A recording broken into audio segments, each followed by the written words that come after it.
ಜೈ Christ.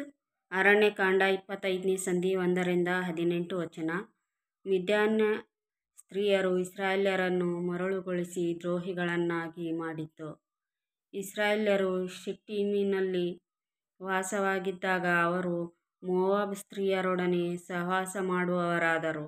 ಆ ಸ್ತ್ರೀಯರು ತಮ್ಮ ದೇವತೆಗಳಿಗೆ ಮಾಡಿದ ಔತಣದ ಯಜ್ಞಗಳಿಗೆ ಇಸ್ರಾಯೇಲ್ಯರನ್ನು ಕರೆಸಲು ಇವರು ಆ ಭೋಜನವನ್ನು ಮಾಡಿ ಅವರ ದೇವತೆಗಳಿಗೆ ನಮಸ್ಕರಿಸುವವರಾದರು. ಹೀಗೆ ಇಸ್ರಾಯೇಲ್ಯರು ಪೆಗೋರದ ಬಾಳನ ಭಕ್ತರಾದ ಹಾಗಾಯಿತು. ಆದದರಿಂದ ಅವರ ಮೇಲೆ ಯೆಹೋವನು ಕೋಪಗೊಂಡು ಮೋಶೆಗೆ, ನೀನು ಜನರ ಮುಖಂಡರೆಲ್ಲರನ್ನೂ ಹಿಡಿಸಿ ಅವರಿಗೆ ಯೆಹೋವನಿಗೋಸ್ಕರ ಬಹಿರಂಗವಾಗಿ ಮರಣದಂಡನೆಯನ್ನು ಮಾಡಿಸಬೇಕು. ಹೀಗೆ ಯೆಹೋವನ ಕೋಪಾಗ್ನಿಯನ್ನು ಇಸ್ರಾಯೇಲ್ಯರಿಂದ ತೊಲಗಿಸಬೇಕು ಎಂದು ಹೇಳಿದನು. ಆದಕಾರಣ ಮೋಶೆ ಇಸ್ರಾಯೇಲ್ಯರ ನ್ಯಾಯಾಧಿಪತಿಗಳಿಗೆ, ನಿಮ್ಮಲ್ಲಿ ಪ್ರತಿಯೊಬ್ಬನೂ ಪೆಗೋರದ ಬಾಳನಿಗೆ ಸೇರಿಕೊಂಡ ತನ್ನ ತನ್ನ ವಶದಲ್ಲಿರುವವರಿಗೆ ಪ್ರಾಣಶಿಕ್ಷೆಯನ್ನು ನಡೆಸಬೇಕೆಂದು ಆಜ್ಞಾಪಿಸಿದನು. ಇಸ್ರಾಯೇಲ್ಯರ ವರ್ಗಸಮೂಹದವರು ದೇವದರ್ಶನದ ಗುಡಾರದ ಬಾಗಿಲಿನ ಹತ್ತಿರ ಅಳುತ್ತಿರುವಾಗ ಇಸ್ರಾಯೇಲ್ಯನಾದ ಒಬ್ಬ ಮನುಷ್ಯನು ಮೋಶೆಗೂ ಸರ್ವಸಮೂಹದವರಿಗೂ ಎದುರಾಗಿಯೇ ಒಬ್ಬ ಮಿದ್ಯಾನ್ ಸ್ತ್ರೀಯನ್ನು ತನ್ನ ಕುಲದವರ ಬಳಿಗೆ ಕರಕೊಂಡು ಬರುವುದನ್ನು ಕಂಡರು.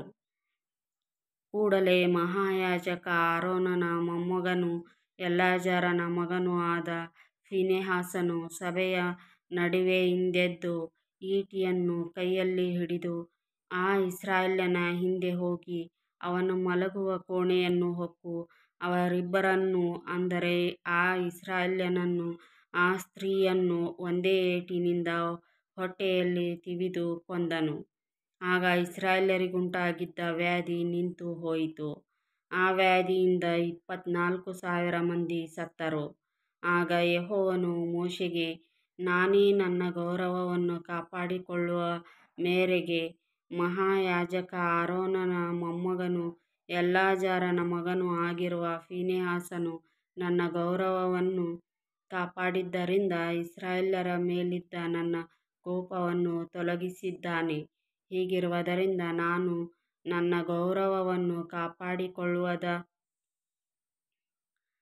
ಕಾಪಾಡಿಕೊಳ್ಳುವುದಕ್ಕಾಗಿ ಇಸ್ರಾಯೇಲ್ಯರನ್ನು ನಿರ್ಮೂಲ ಮಾಡಬೇಕಾದ ಅಗತ್ಯವಿಲ್ಲ. ಆದಕಾರಣ ನಾನು ಅವನ ಸಂಗಡ ಸ್ನೇಹದ ಒಡಂಬಡಿಕೆಯನ್ನು ಮಾಡಿಕೊಳ್ಳುತ್ತೇನೆಂದು ಎಲ್ಲರಿಗೂ ತಿಳಿಸು. ಆ ಒಡಂಬಡಿಕೆ ಏನೆಂದರೆ, ಅವನಿಗೂ ಅವನ ತರುವಾಯ ಅವನ ಸಂತತಿಯವರಿಗೂ ಯಾಜಕತ್ವವು ಶಾಶ್ವತವಾಗಿಯೇ ಇರುವುದೆಂದು ಮಾತುಕೊಡುತ್ತೇನೆ. ಅವನು ತನ್ನ ದೇವರ ಗೌರವವನ್ನು ಸ್ಥಾಪಿಸಿ ಇಸ್ರಾಯೇಲ್ಯರಿಗೋಸ್ಕರ ದೋಷಪರಿಹಾರವನ್ನು ಮಾಡಿದ್ದರಿಂದ ನಾನು ಅವನಿಗೆ ಈ ಮಾತನ್ನು ಕೊಟ್ಟಿದ್ದೇನೆ ಎಂದು ಹೇಳಿದನು. ಆ ಮಿದ್ಯಾನ್ ಸ್ತ್ರೀಯೊಡನೆ ಹತವಾದವನ ಹೆಸರು ಜಿಮ್ರಿ. ಅವನು ಸಿಮೆಯೋನ್ ಕುಲದವರಲ್ಲಿ ಗೋತ್ರಪ್ರಧಾನನಾದ ಸಾಲು ಎಂಬವನ ಮಗ. ಹತವಾದ ಆ ಮಿದ್ಯಾನ್ ಸ್ತ್ರೀಯ ಹೆಸರು ಕೊಜ್ಬಿ. ಅವಳು ಮಿದ್ಯಾನರಲ್ಲಿ ಗೋತ್ರಪ್ರಧಾನನಾದ ಚೂರ್ ಎಂಬವನ ಮಗಳು. ತರುವಾಯ ಯೆಹೋವನು ಮೋಶೆಗೆ ಆಜ್ಞಾಪಿಸಿದ್ದೇನೆಂದರೆ, ನೀನು ಮಿದ್ಯಾನರನ್ನು ಹಿಂಸಿಸಿ ಸಂಹರಿಸಬೇಕು. ಅವರು ಪೆಗೋರದ ಸಂಗತಿಯಲ್ಲಿಯೂ ತಮ್ಮ ಅಧಿಪತಿಯ ಮಗಳಾದ ಕೊಜ್ಬಿ ಎಂಬ ಸ್ವಕುಲ ಸ್ತ್ರೀಯ ಸಂಗತಿಯಲ್ಲಿಯೂ ನಿಮ್ಮನ್ನು ಮೋಸಗೊಳಿಸಿ ಹಿಂಸಿಸಿದರಲ್ಲ. ಆ ಸ್ತ್ರೀಯು ಪೆಗೋರದ ಸಂಗತಿಯಿಂದ ಘೋರ ವ್ಯಾಧಿಯುಂಟಾದಾಗ ಹತವಾದಳು. ಆಮೆನ್.